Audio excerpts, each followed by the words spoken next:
Hi, I'm Paige Ann Olson. Welcome to my YouTube channel. In the last couple of videos, I have been working on the applique blocks for this quilt. There are also 9 pieced blocks, and I want to show you how I completed those. I want to show you my rotary mat that I'm going to use to cut the pieces up. The pattern gives me the size for all of the pieces that I need, and I've already cut those, but I want to show you for this particular block, it is telling me that with the dark fabric for this size, I'm going to put this right in the middle like this, and you notice the lines on this block. I'm going to actually put my piece at that 45-degree angle so that there's a corner there and a corner there. And I'm going to take my ruler because I'm going to cut this in fourths. So I'd like to go ahead and put my ruler right there and orient it so I can cut that right. So I'm going to make a triangle just like that. And this rotary cutter, well, it kind of came apart, but this rotary cutter actually turns so I don't have to turn my block. Of course, it's not working now. There. So it turns just like that, so that all I need to do is put my ruler right back on there, right on those corners, and I will make 4 small little triangles. And that's exactly what it wants me to do. And I have another block. It looks just like that. I have another block I'm going to do that with. Put it right there on that angle so that when I cut that, I'm cutting it right like that. And then turn my rotary mat, just like I did the last one. And you really get really nice triangles. And that's what you need for these blocks. You need to cut them as accurately as possible. Otherwise, you're going to have trouble putting them together. So, it's kind of getting the hang of this mat. I haven't used this very much. And then I'm going to cut this in half again, just like I did the other one. And it should make 4 perfect triangles. One of the things about this fabric is there's writing on it, so it is directional. So I've had to be pretty mindful about how I put the blocks together. And you'll notice, like in this one, for example, you've got, it says baked right there. So you want to be aware if you're doing this particular quilt or using any kind of directional fabric to be aware that you need to, as much as you can, put it in, orient it in the right direction. So I'll be right back when I finish cutting everything up, and I'll show you how I put this, lay it out, and then we're going to sew it together. So I have gone ahead and placed all of my pieces onto my rotary mat so that I can kind of see, do I have it oriented correctly? It looks like it's perfect. It looks like it's good. So what I'm going to do is I'm going to take this to the sewing machine, and I'm going to start with these 2 triangles right here, and I'm going to do these 2 triangles in that corner, and then I'm going to complete this corner, and then I'm going to come over here and complete this corner, but I'll show you how to do that in just a second. So I have this ready to go.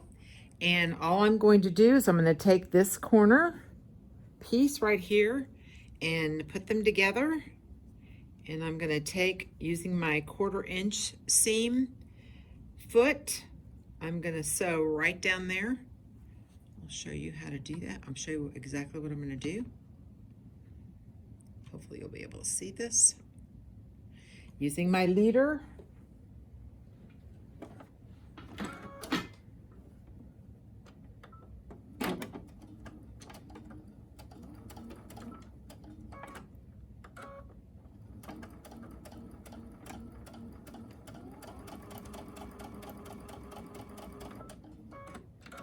I'm going to actually lock it. You don't have to do that. And because this is directional fabric And I already had this laid out the way I want it to. I'm not going to chain piece these together. Normally that's what you would do. You would chain piece them together. But I'm going to just finger press toward the dark side.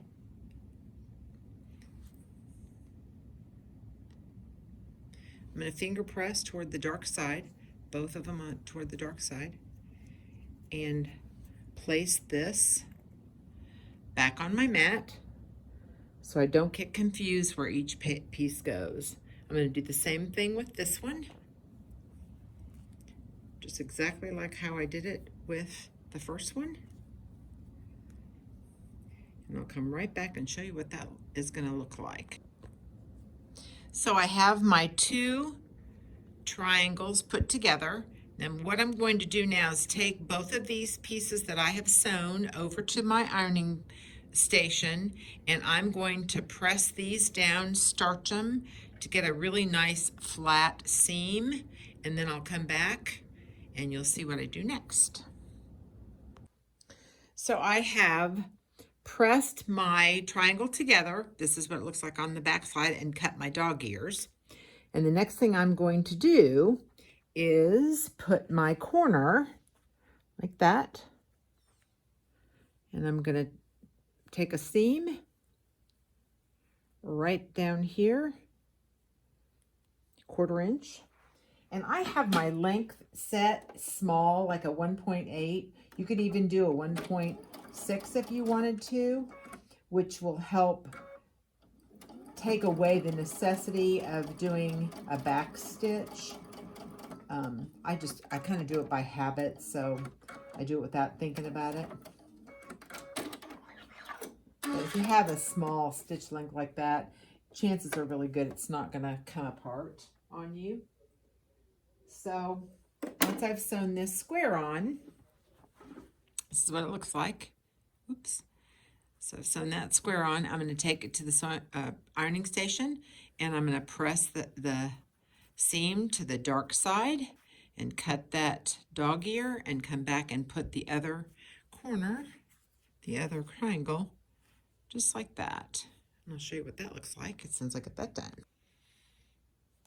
All right, so I have that together, and it goes like that, and I'm going to sew that together. This is what it should look like on the back side. I'm going to take a 1/4 inch seam right down there, and then our top corner of this portion of this block will be done, and I'll show you what that's going to look like. If you have successfully cut your fabric out and sewn it accurately, you should get a pretty even triangle. I'm not quite sure how to say that. And what we're going to do next is we're going to put these two pieces together like this. And I'm going to take this to the sewing machine, and we're going to do a 1/4 inch seam right down the middle, just like this, like we've done with all the other ones. And I'm going to take it to the sewing station, and the ironing station, and I'll show you what that's going to look like when we're done with that. So I pressed this seam open because this is really thick in the middle here. And if I later, when I free motion quilt this, I'm not going to want that big bulk there. So I went ahead and pressed that open and cut off my dog ears. And this is what the corner of this block looks like. And so that is complete. I'm going to go ahead and do the other 3 corners, and then we'll come back and do each row, and then our block will be done. So I have sewn each one of my corners together. So what we're going to do is we're going to sew this row together. So I'm going to sew that together like that. And then when I'm done with that, I'm going to press it and then sew this side on. So we'll have this row, and this row done. And then we'll come back and sew the rows together. Then our block will be finished. So now I have each row sewn. I'm going to take this over to the ironing board and press this, but this is important because we're going to try to nest these seams together, and that way we will get this aligned perfectly in those corners. So for this top one, when I press it towards the dark side, it's going to be you're going to press your seam towards the inside, towards the dark. And then you're going to do the same thing with the middle, but of course then you're going to press them out like this. And the idea is when they're pressed opposite like that, they do what's called nesting. I'm going to see if I can try to show this to you before I press it. And then it kind of it's just like a perfect fit. And it lines up really beautifully with the corner. And so it looks just perfect when you actually open it up, because that's what you want. You want those corners to be perfect. So I'll go press this and show you what I mean before I sew each row together. So I want to show you, after I've pressed it, kind of how this is going to work. And I normally wouldn't need to put a pin in here, but just to show you how this works, see how nicely that nests together? And I can just feel like it's perfect. So I'm going to go ahead and stick a pin in here like this and do the same on this side. It's also nested here, if you can see that. I hope. I'm going to stick a pin in this. Oops. And then I'm going to go ahead and put those together. And then when I'm done with these two, I'm going to sew the bottom quarter on, or bottom third, and we will be done with our block, and I'll come back and show you what it looks like. So I just wanted to show you how perfectly those corners came together. That's why cutting accurately and sewing 1/4 inch seams accurately that's where this really comes in helpful. But I want to show you the back before I press this. And by the way, I'm going to press this open just again to get rid of some of the bulk. And hopefully you can tell. So this seam is to one side and this is to the other side, and that's what it looks like on the back. So I'm going to press this and trim it down to 8 inches. It's a little off over here in a couple places, and then I will show you our finished block. So here is the finished block. Well, with one exception, I want to show you, if you don't know how to do this, I want to show you how to cut this down. This is supposed to be an 8-inch finished block, and it's a little bit bigger than that. So I have a ruler here that I use, and it's an 8.5 inch by 8.5 inch ruler.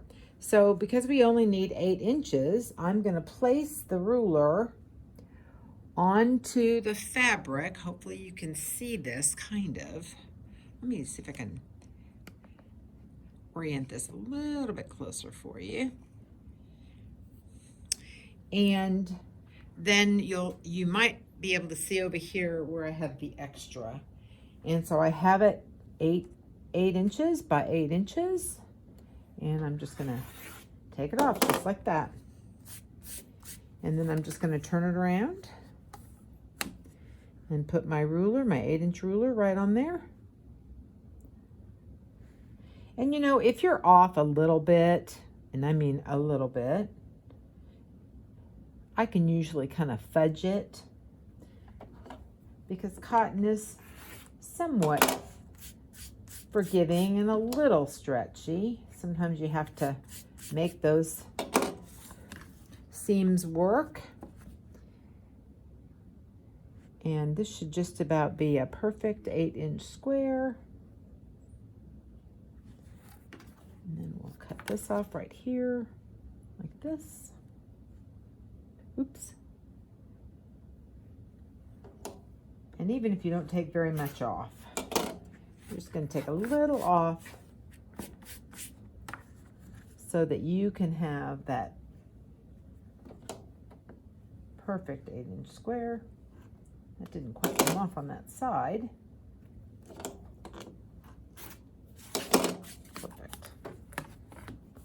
There you go. So we've trimmed it, and it's 8 inches, and it is ready to be put in the quilt when I put it together. So I have now finished all 9 of the pieced blocks, since we were able to finish that one today. And the other, if you watch the other video that I did, I showed you sort of my progress on some of these pieced, some of these applique blocks. I have since done some embellishments on them, and I wanted to show you, I did almost all of this on the machine, on my sewing machine. I did very little handwork. I did the satin stitch for the eyes, with a decorative stitch on my machine, and these little hearts for buttons on the gingerbread and on the angel.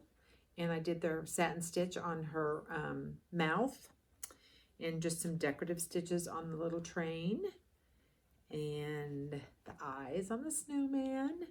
And then I just found a couple of decorative stitches I kind of liked for these little blocks right here. But I did almost all of it on the machine, so that's really great. So we are just about done with this quilt top, with the exception of this large snowman, which is going to be 3 by 2 squares. I don't know what the size is. But it's going to require multiple hoopings, and I'm not sure how I'm going to do this yet. However, I'm going to do a couple of samples, and hopefully it will be successful, and I can show you how that is done as well. And if not, I have a couple of ideas on how I'm going to get it done by hand, if I have to do that. So I hope you've enjoyed this video and learned something. And if so, please give me a like, a thumbs up and a like, and leave comments and subscribe to my channel. I'd love to hear from you. What's under your needle today?